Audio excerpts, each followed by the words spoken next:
जोगिंदरनगर में हजारों मजदूरों, किसानों, स्कीम वर्करों, छात्रों व युवाओं ने विभिन्न मांगों को लेकर विशाल प्रदर्शन किया। प्रदर्शनकारियों ने केंद्र व राज्य सरकार से 4 लेबर कोड, बिजली संशोधन बिल 2025 तथा स्मार्ट मीटरिंग योजना को वापस लेने की मांग उठाई। साथ ही आंगनवाड़ी वर्कर्स व हेल्पर्स को सरकारी कर्मचारी का दर्जा, पेंशन व ग्रेच्युटी हरियाणा की तर्ज पर मानदेय, अतिरिक्त कार्य का अतिरिक्त भुगतान, मिड डे मील व आशा वर्कर्स को दिहाड़ीदार का दर्जा तथा न्यूनतम वेतन 1800 रुपए देने की मांग भी प्रमुखता से रखी गई। प्रदर्शन का नेतृत्व किसान सभा के राज्य उपाध्यक्ष कुशाल भारद्वाज सहित विभिन्न संगठनों के प्रतिनिधियों ने किया। वक्ताओं ने आरोप लगाया कि सरकारी पूंजीपतियों के हित में जन विरोधी नीतियां लागू कर रही है। उन्होंने कहा कि बिजली का निजीकरण आम जनता पर आर्थिक बोझ बढ़ाएगा। प्रदर्शनकारियों ने मनरेगा व रेवेन्यू डेफिसिट ग्रांट बहाल करने तथा अन्य जन विरोधी बिलों को वापस लेने की मांग की। प्रधानमंत्री और मुख्यमंत्री को ऑनलाइन ज्ञापन भेजकर चेतावनी दी गई कि मांगे नहीं मानी गई तो आंदोलन तेज किया जाएगा। लगने से क्या होगा? बिजली बोर्ड का खत्म होगा। 10 साल तक जो प्रबंधन है वो कंपनी करेगी। जो आज बिजली बोर्ड में हजारों की तादाद में आउटसोर्स कर्मचारी हैं, उनको घर बैठाया जाएगा। जो बिजली बोर्ड के 29,000 कर्मचारियों को पेंशन मिलती है वो बंद हो जाएगी और भविष्य में आप किसी के बच्चे जो है बिजली बोर्ड में नहीं लग पाएंगे। तो ये सीधे सीधे बिजली का निजीकरण है, जो बिजली विधेयक 2025 के आधार पर मोदी सरकार ला रही है और हिमाचल की सरकार उसको लागू कर रही है। हमें मंजूर नहीं है।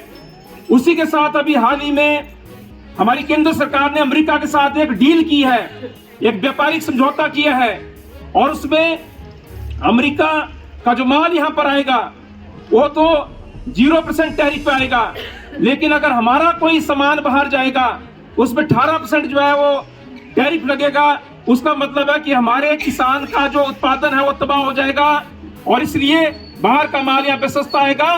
तो ये भी हमारे किसानों के खिलाफ है। और उसके साथ साथ हमें भी कहना चाहते हैं कि जो केंद्र सरकार का फैसला है मनरेगा को खत्म करने का, मनरेगा के खत्म होने से हमारे ग्रामीण भारत की रीढ़ टूट जाएगी। गांवों की जो दुकानें बंद हो जाएंगी, शहरों की बहुत सारी दुकानें बंद हो जाएंगी। आज लोगों के पास आजीविका आती है, घर दरवाजे में 5 किलोमीटर के दायरे के अंदर 100 दिन के काम की गारंटी है। लेकिन मनरेगा खत्म होने से ये जो नई योजना केंद्र सरकार लाई है बीबीजी राम जी, यानी कि राम जी के नाम से गला काटना है। मनरेगा खत्म, काम की गारंटी खत्म और बोला जा रहा है कि 125 दिन का काम देंगे, लेकिन 125 दिन का काम कोई नहीं होगा। शर्त ये लगा दी गई है कि ये काम तब चलेगा अगर राज्य सरकारें अपने हिस्से का 40% जमा करेंगी। पहले हिमाचल 0% जमा करता था, सारे का सारा पैसा केंद्र सरकार देती थी।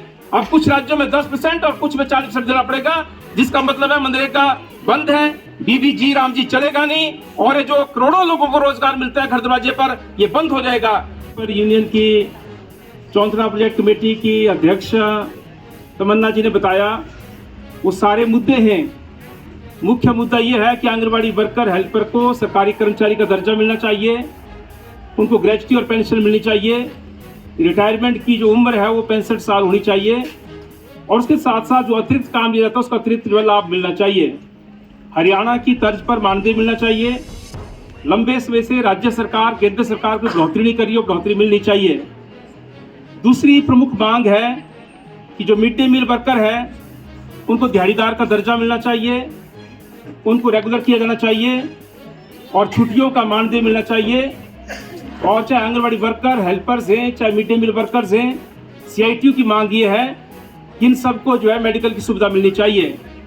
इसके लिए आज यहाँ पर इकट्ठा हुए हैं। उसके साथ साथ जो किसान यहाँ पर आए हैं और जो मजदूर यहाँ पर आए हैं, हमारी एक मांग है, अभी मोदी सरकार जो है बिजली संशोधन बिल 2025 लाई है।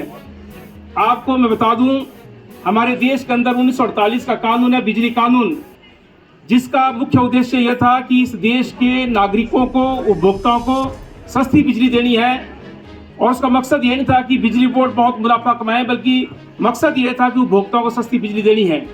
उसी के तहत हमारे को सस्ती बिजली मिलती थी। सन 2003 में कानून में संशोधन किया गया, नया विद्युत अधिनियम 2003 आया और उसमें ये प्रावधान किया गया कि बिजली का जो वितरण है उसको निजी हाथों में सौंपना है। लेकिन विरोध होता गया।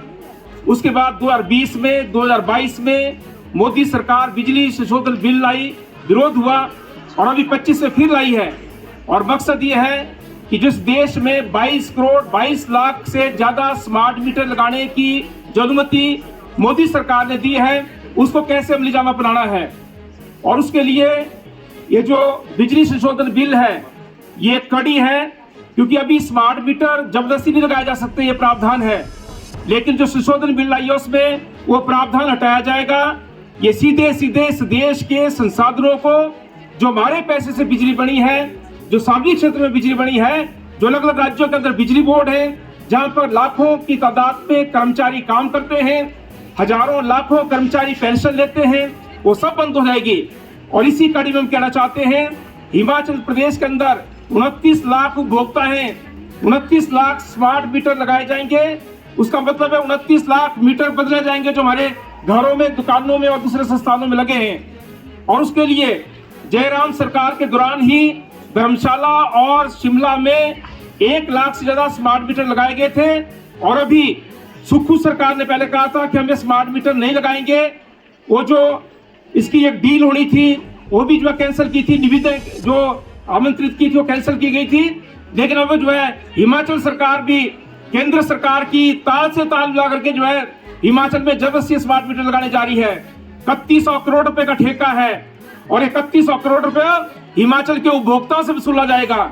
इसमें केंद्र सरकार 300 कुछ करोड़ की ग्रांट देगी और ये ग्रांट भी तब मिलेगी जब आप सारे मीटर को प्रीपेड कर देंगे। प्रीपेड नहीं होंगे तो 3100 का 3100 करोड़ रुपया जो है वो हमारी जेब से जाएगा। 10 साल तक हर महीने एक स्मार्ट मीटर का 90 रुपया कटेगा। सुधार प्रणाली के नाम पर अलग से जो है 3000 करोड़ रुपए का जो है वो और खर्चा होगा, जो उपभोक्ताओं की जेब से 60 रुपया प्रति महीना, यानी कि 150 रुपया 10 साल तक हर उपभोक्ता को जो है अदा करना पड़ेगा मीटर की कॉस्ट। और अगर वो मीटर बीच में खराब हो गया, अगर वो लगाने के 2 दिन के बाद जल गया, तो कोई प्रावधान है कि कंपनी द्वारा मीटर लगाएगी, वो फिर आपकी जेब से पैसा जाएगा, यानी कि 10,000 का 20,000 का आपको और मीटर जो है लगवाना पड़ेगा।